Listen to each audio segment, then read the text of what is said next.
मित्रों नमस्कार। पुनः एक बार स्वागत न्यूज़ 24 प्राइम के टॉप पर सीरीज।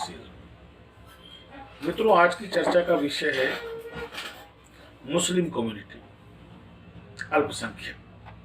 जी, कहने को तो हिंदुस्तान में पारसी भी अल्पसंख्यक है, जैन भी अल्पसंख्यक है, सिख भी अल्पसंख्यक है, लेकिन हिंदुस्तान में राजनीतिक व्यवस्थाओं के चलते अल्पसंख्यक का केवल एक मायना सामने आता है और वो होता है मुसलमान। मित्रों 1% से कम आबादी पारसी समुदाय की है, 1 से 1.25% के बीच की आबादी जैन समुदाय की है और 1.5 से 2.25% की आबादी सिख समुदाय की है। ये वो समुदाय हैं जो वास्तव में अल्पसंख्यक श्रेणी में आते हैं। और दुर्भाग्य देखिए 17 से 22% की आबादी, 1/4 आबादी का दम भरने वाला मुस्लिम समाज केवल राजनीति के चलते आज भी हिंदुस्तान में अल्पसंख्यक कहा जाता है। जी, ये बेहद गंभीर विषय है हिंदुस्तान की लोकतांत्रिक व्यवस्था के लिए, हिंदुस्तान की न्यायिक व्यवस्था के लिए, हिंदुस्तान की संसदीय व्यवस्था के लिए, क्योंकि इस समुदाय को आजादी के पूर्व भी और आजादी के बाद भी केवल राजनीतिक उद्देश्यों की पूर्ति के लिए चुना गया है।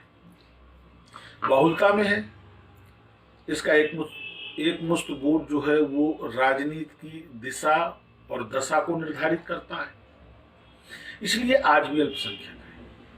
और ये कब तक अल्पसंख्यक रहेगा इसके बाबत बोलने के लिए कोई भी सरकार हो, चाहे कांग्रेस सरकार हो या भाजपा सरकार हो, मैं सपा बसपा की सरकार की बात नहीं करता, क्योंकि ये नीति रहित पार्टियां हैं। ये वो पार्टियां हैं सपा बसपा कि जो जिस बात का दम भरती है उसका मायना भी नहीं जानती। फॉर एग्जाम्पल, अपने को समाजवादी कहने वाली समाजवादी पार्टी जो कि लोहिया का आदर्श और अनुपम उदाहरण रखती है, हकीकत तो ये है कि वो समाजवाद का मायना ही नहीं जानती है। सपा के लिए समाजवाद माने केवल और केवल मुस्लिम वोट और मुस्लिम राजनीति और मुस्लिमों की बात।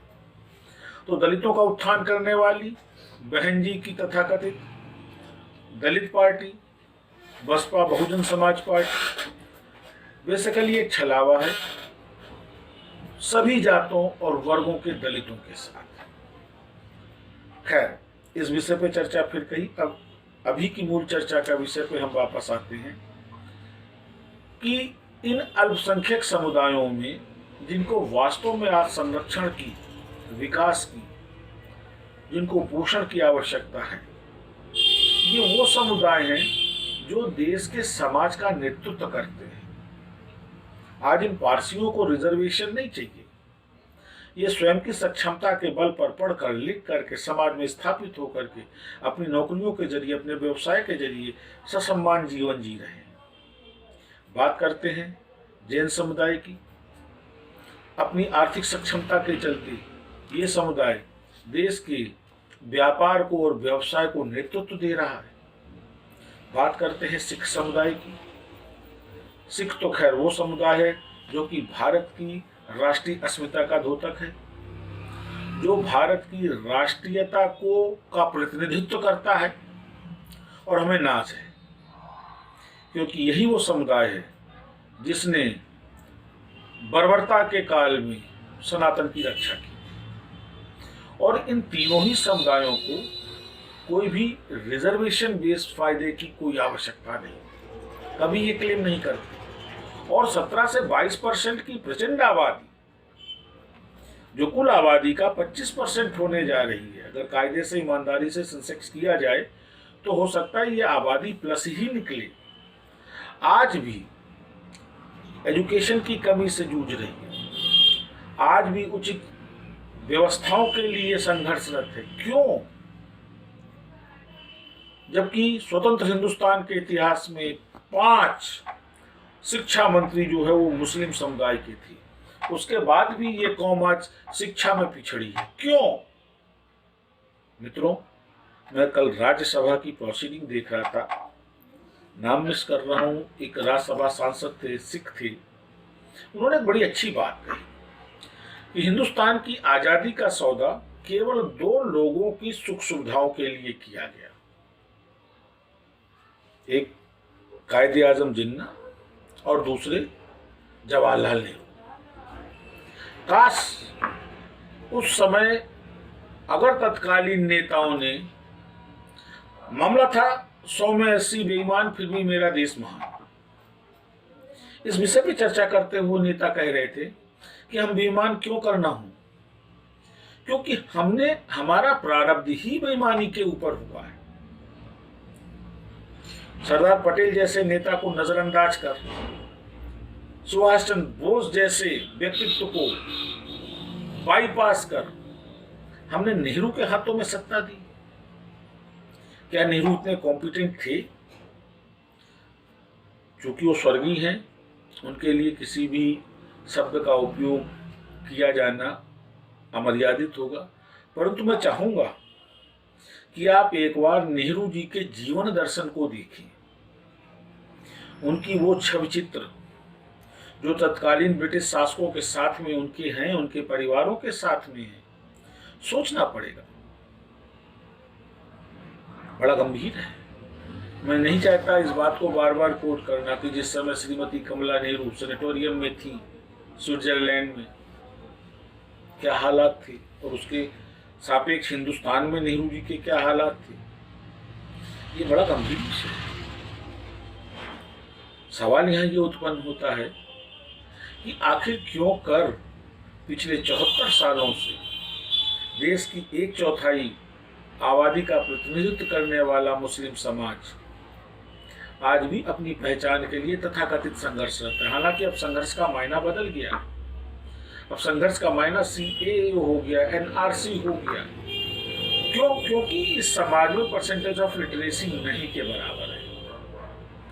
इसलिए तथाकथित राजनीतिक लोग इस समाज की शिक्षा की कमी का दुरुपयोग करते हैं, फायदा उठाते हैं और इस समाज को बजाय वास्तविक विकास की तरफ मोड़ने के लिए इसको वो अपनी राजनीतिक स्वार्थ के लिए मोड़ते हैं। अब समय आ गया है कि मुस्लिम समाज के जो पढ़े लिखे नवयुवक हैं, जो इस्लामिक स्कॉलर्स हैं, जो दीन के रहनुमा हैं, उनको अब समाज के प्रतिनिधित्व के लिए प्रत्यक्ष होना पड़ेगा और इस समाज को बचाना पड़ेगा ऐसे तथाकथित नेताओं से जो कि राष्ट्रीय स्तर पर अपने को एकल मुस्लिम नेता होने का ख्वाब संजोए बैठे और उसके चलते वो ऐसे ऐसे बयान देते हैं जिससे समाज में विद्वेष का भाव उत्पन्न होता हो। आप याद करिए, एक तथाकथित मुस्लिम नेता का बयान 10 मिनट के लिए पुलिस हटा लीजिए, उसके कंट्राडिक्शन में बयान आया, 10 मिनट के लिए हटाई तो थी गोधरा में। मित्रों, बड़ी गंभीर स्थितियां हैं और इस स्थितियां इसलिए भी गंभीर हैं कि हमारा समाज गंगा जमनी तहजीब का समाज है और ऐसे समाज में अगर इस प्रकार के भाव और विकार अगर पैदा किए जाएंगे तो उसके दूरगामी परिणाम निसंदेह बहुत गंभीर होंगे, देश के लिए भी, समाज के लिए भी और हम आपके लिए भी। अब समय है मुस्लिम समाज को 100% शिक्षित करने का, समय है उनकी ऊर्जा का सकारात्मक उपयोग का, समय है उन्हें इन मौकापरस्त नेताओं की राजनीति से बचाने का।